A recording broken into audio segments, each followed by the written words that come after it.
Now, I know we are on Operation First Start, and what I'm about to discuss here has nothing to do with it. However, this is a pretty easy thing for us to get involved in and shouldn't take up a lot of time. And that is mounting this guy. You'll see it sitting out for a large number of episodes, and I've not done anything with it.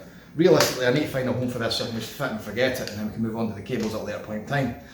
Principally though, I need to fit this thing out before I forget about it, sheet all the inside of the car and go, how come it doesn't stay stopped when I stop it?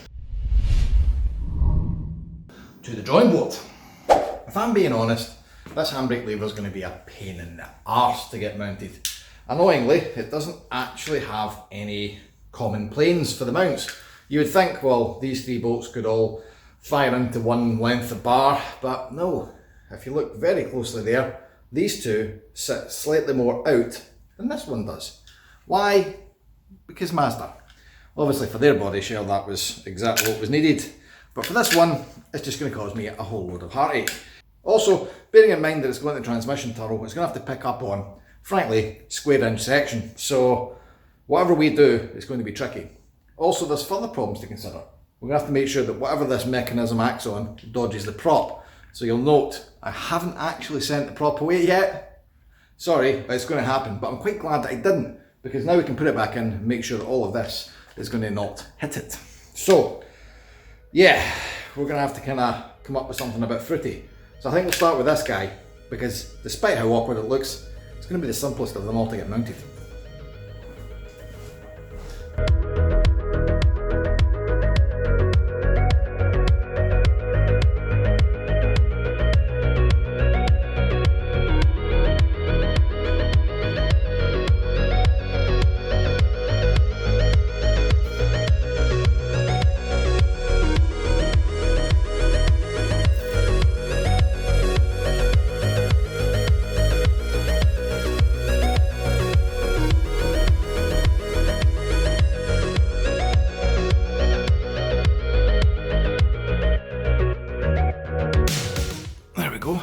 Now, we just need to add another bar here, I think, with a wee bracket, L-shaped, obviously angled as well, to catch these two.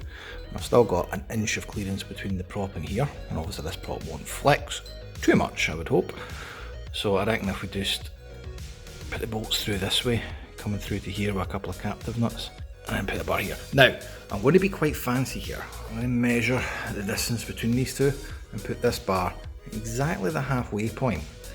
The reason being, I'm going to then start doing a wee bit of triangulation along the tunnel here, because prop, if this ever goes pop, I think we want to have some form of structure here. I think I might also go or something, I don't know. We'll work out a wee bit of bracing along the top here as well, just to cage the prop in a wee bit. I know it's going to add weight, but a blower on there will add power.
That seems solid enough.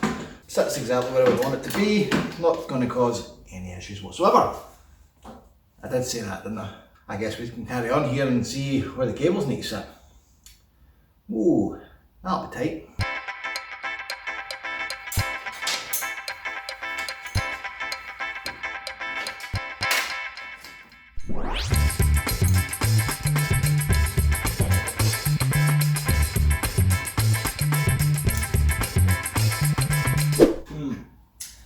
A number of options for how to route these cables, and looking at them none of them are ideal.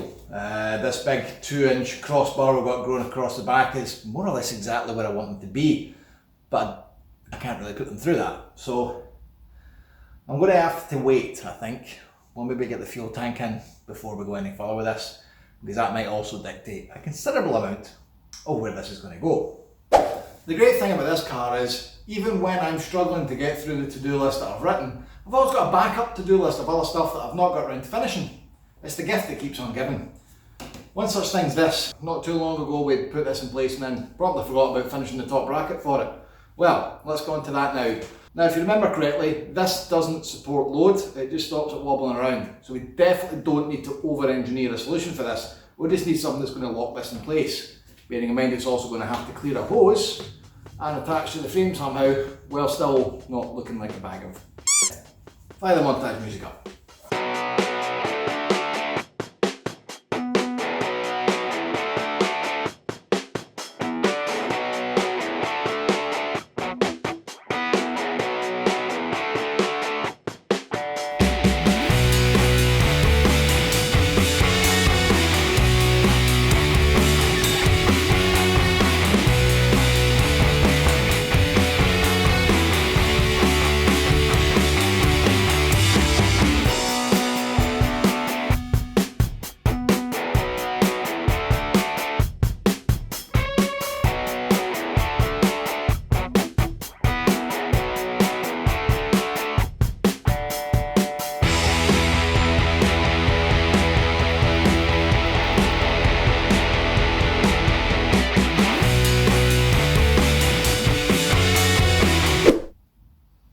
I know, I did say don't over-engineer it.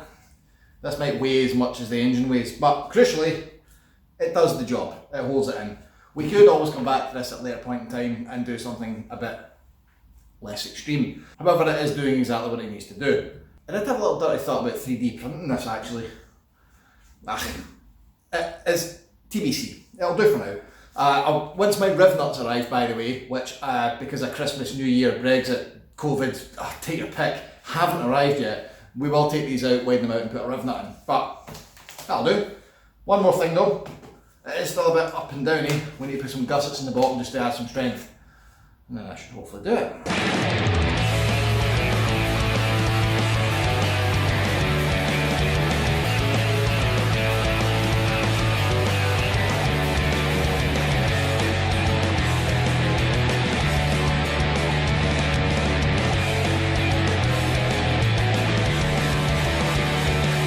No, I've not made a mistake. I have deliberately left a wee gap here.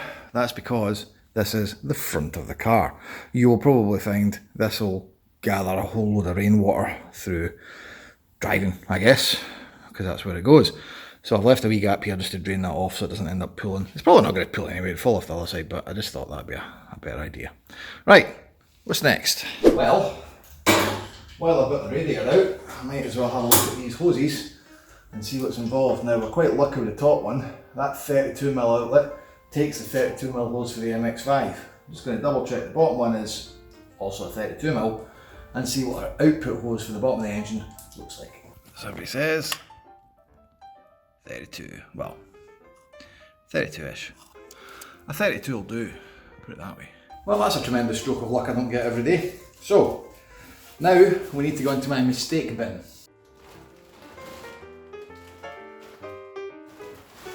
I should point out it's not a mistake bin because I made the mistake of going to a famous Swedish furniture manufacturer. But no, this is my mistake bin of silicone hoses. I have got a bit of a hoarding thing with chucking out perfectly good kit. Sometimes I'll buy a silicone hose and it's just maybe not quite right, or sometimes I've bought too much and I've got offcuts. So, with this in mind, will I have a solution in here? That's not silicone hose, go away. So intake tubes are probably going to be too big. Fuel hoses are going to be too small. Battery power cables are going to be too not free flowing. Oh, a 90 degree, these are always useful. It's 38 though. It's quite handy though, they do print the right size on it. So, funny story, this is actually a frame R2. We do have a good chunk of straight length 32mm, and I probably will use this because we have a lot of straight length to go to get this to go somewhere. What we don't have is any 90 degrees. So what I'm going to have to do is buy more stuff. I'm just examining route options here for this, and it would have been a lot simpler if I hadn't put an alternator here. But that's alright, routing coolant hoses around an alternator is far easier than routing a steering rack around one. So I'm going to just claim that I was correct in this. So at the moment we've got our output spout, which brings the tube out here. That is going to foul on the alternator if we do an immediate 90 degree. So what I need to do is do a 90 degree to point it down and another 90 degree to point it along. So that's two 90s. That along will get us this tube going more or less like that. And that's good as well because it will clear the steering rack, give me a couple of points as well on the chassis to ligate it and hold it steady. So this tube might actually become steel if I'm being honest. We'll then need two more 90 degrees, one to point it down in that direction and another to point it into the radiator. So we are actually filming this just post Christmas and Santa has emptied his sacks and delivered me this. This is something we discussed previously when we were doing the nose cone. Oh, the riveting thing. This is a riv nut tool. So we're going to do a couple of things with this. Obviously, we're going to do many more things and a couple of things with this. But what this does allow us to do is properly mount this nose cone so that it will nut and bolt out in properly, and finish off that upper radiator mount, which we discussed many moons ago. I didn't really know how to have a solution for it. Riv nuts are going to be the solution for part of that bracket. So let's get all this stripped off and then see where it takes us.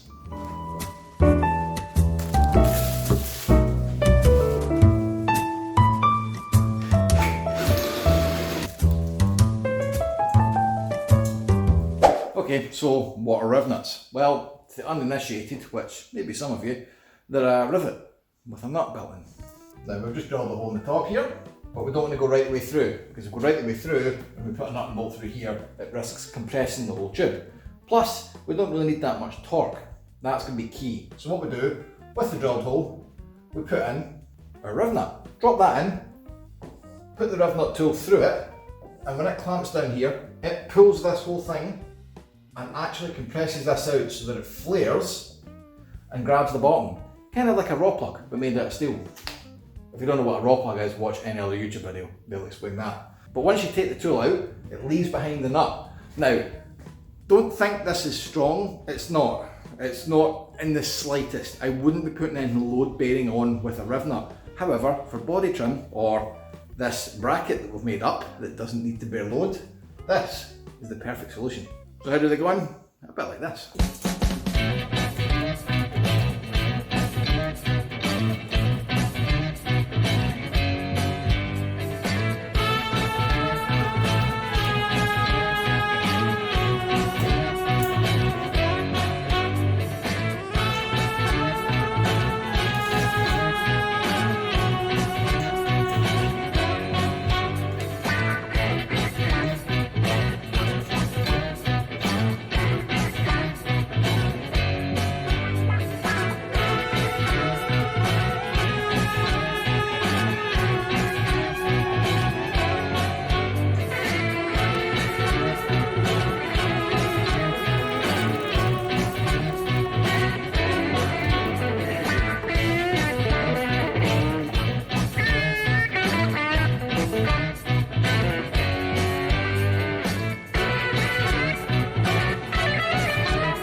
Well, there we go. That's our nose cone properly on. That's our radiator properly on.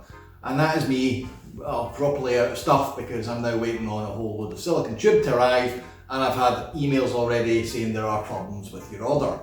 So at this point, I'm going to wrap up and bid everybody who has subscribed recently, thank you. Everyone who hasn't, go do it. The buttons are at the bottom of the screen. It's not difficult. Get the button pressed, come on. Everyone who's a Patreon, thank you so much for your support. As you can see, we're still trying to keep this on a budget, but we are getting good progress going, and it's not due to stop anytime soon. So up next, I don't know what we're going to look at. Maybe this exhaust, if I'm being honest, because it's tickling my interest again. If you don't know what the Patreon stuff's about, by the way, patreon.com/chosentrack, help out this build. The more support we get, the quicker I can actually get things ordered, and the better this car's going to be. That's about it for now. In the meantime, drive safe, guys, and catch you next time. So this guy on the back, which is for, by the way, the handbrake ratchet mechanism, I think, rather than anything. No, it's all on bracket. I'm talking absolute cord.